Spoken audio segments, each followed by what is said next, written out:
প্রিয় দর্শক, আজকের এই পর্বে আপনাদেরকে জানাবো স্বরাষ্ট্রমন্ত্রীর যত অপকর্ম আর অনিয়ম এবং কিভাবে গড়ে তুলেছিল একটি মাফিয়া চক্র। ভিডিওটি না টেনে সম্পূর্ণ দেখার জন্য অনুরোধ রইল। হাসিনা সরকারের প্রভাবশালী এই স্বরাষ্ট্রমন্ত্রীর দাপটে অতিষ্ঠ ছিল অনেকেই। অনিয়ম আর দুর্নীতির মাধ্যমে গড়ে তুলেছিলেন সিন্ডিকেট বাহিনী। অনুসন্ধান বলছে, পুরো তেজগাঁও এলাকা ও শেরেবাংলা নগর এলাকার চাঁদাবাজি, টেন্ডারবাজির পুরো অর্থ যায় সাবেক এই স্বরাষ্ট্রমন্ত্রীর পকেটে। এসব টাকা তোলার জন্য তার ছিল বিশ্বস্ত একটি সিন্ডিকেট বাহিনী। অভিযোগ রয়েছে, টানা 10 বছর স্বরাষ্ট্রমন্ত্রীর দায়িত্বে থেকে রাষ্ট্রীয় বাহিনী দিয়ে গুম, খুন ও অত্যাচার নির্যাতনের নেতৃত্ব দিয়েছেন আসাদুজ্জামান খান কামাল। আর এই সব কাজে ব্যবহার করতেন আইন শৃঙ্খলা বাহিনীকে। পুলিশের বিচারের আওতায় আনার সেও আমরা করেছি। কোনো শিশু এখানে মারা যায়নি। বৈষম্য বিরোধী ছাত্র আন্দোলনে তার নির্দেশেই সারা দেশের ছাত্র জনতার উপরে নির্বিচারে গুলি চালিয়েছে পুলিশ। জানা যায়, 2008 সালের 9ম জাতীয় সংসদ নির্বাচনের আগে আসাদুজ্জামান খান কামাল ছিলেন তেজগাঁও আওয়ামী লীগের সভাপতি। 9ম জাতীয় নির্বাচনে আওয়ামী লীগের মনোনয়ন পেয়ে ঢাকা 12 আসন থেকে এমপি নির্বাচিত হন। প্রথমে তিনি স্বরাষ্ট্র প্রতিমন্ত্রী ও পরবর্তীতে স্বরাষ্ট্রমন্ত্রীর দায়িত্বপ্রাপ্ত হন। রাজনৈতিক পদবি বৃদ্ধির সাথে সাথে বাড়তে থাকে সাবেক এই মন্ত্রীর অন্যায় আর অপকর্মের ভাণ্ডার।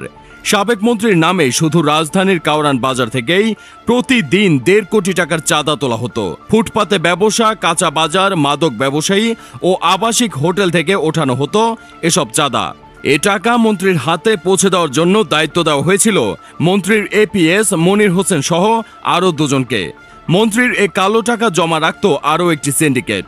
তাদের একজনের নাম গোলাম কিবরিয়া ওরফে বড় মনির, যিনি টাঙ্গাইল শহর আওয়ামী লীগের সাবেক সহ সভাপতি ও টাঙ্গাইল 2 আসনের সাবেক সংসদ সদস্য তানভীর হাসান ওরফে ছোট মানিকের ভাই।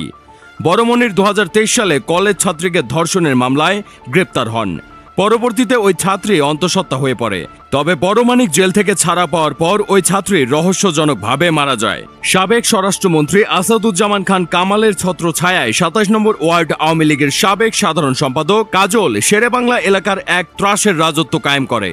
চাঁদা না দিলে শেরেবাংলা নগর এলাকায় বিভিন্ন সরকারি কার্যালয়ের উন্নয়ন কাজ আটকে দেওয়া, প্রকৌশলীদের মারধর করা, হাসপাতাল কেন্দ্রিক ঠিকাদারি, ফুটপাত দখল, বিভিন্ন বেসরকারি প্রতিষ্ঠানে চাঁদাবাজি সবই এক হাতে নিয়ন্ত্রণ করত কাজল। এসব কালো টাকার বেশিরভাগ অংশই সরাসরি পৌঁছে যেত সাবেক স্বরাষ্ট্রমন্ত্রীর কাছে। আইন শৃঙ্খলা বাহিনীতে যেসব নিয়োগ বাণিজ্য, টেন্ডার বাণিজ্য হতো তার মোটা অঙ্কের ভাগ পেতেন সাবেক স্বরাষ্ট্রমন্ত্রী আসাদুজ্জামান খান কামাল। অভিযোগ রয়েছে, বড় জেলাগুলোতে এসপি পদে পোস্টিংয়ের জন্য নেওয়া হতো 2 থেকে 5 কোটি টাকা। ছোট জেলাগুলোতে পদায়ন থেকে গুনতে হতো 1 থেকে 2 কোটি টাকা।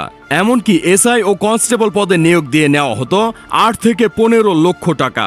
আর এসব কাজ এক হাতে নিয়ন্ত্রণ করতেন স্বরাষ্ট্রমন্ত্রীর এপিএস মনির। জানা যায়, এসব লুটপাটের টাকার বেশিরভাগ বিদেশে পাচার করতেন সাবেক স্বরাষ্ট্রমন্ত্রী।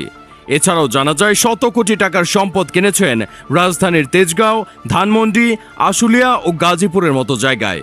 প্রিয় দর্শক, আপনার গুরুত্বপূর্ণ মন্তব্যটি কমেন্টে লিখে জানাতে ভুলবেন না।